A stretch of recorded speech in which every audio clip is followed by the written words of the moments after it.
国际消息，咱要先来关心的是美国总统当选人 Trump 讲伊上任了后，就要对加拿大、墨西哥也有中国来扣正重的关税。这款言论，互即马当咧墨西哥发展的台湾 AI 供应链也受到冲击。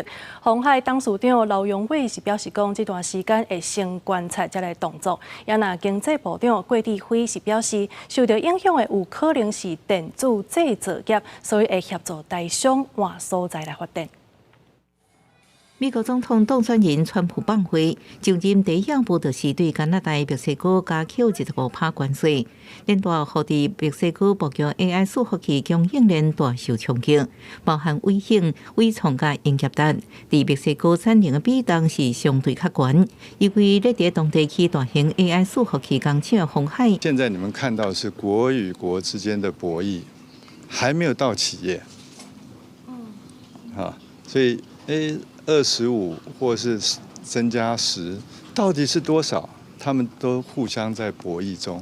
刘永伟指出，到川普上任之前，还有50多天，这段时间静观其变。鸿海以代工为主，主要影响的是客户。不过，川普的话已经互台厂皮皮喘。台湾特斯拉供应链钢弹、黑色。以前 KY、木联 KY 原本希望伫墨西哥设厂就经工会和美国，即马伫海中第一排。经济部长郭志辉评估电子制造业可能受影响。EMS 大部分都在德州旁边呢，就是新墨西哥州附近嘛，所以我想，应该他们那个是都会有一些新的想法跟布局了。所以我们会如果说是。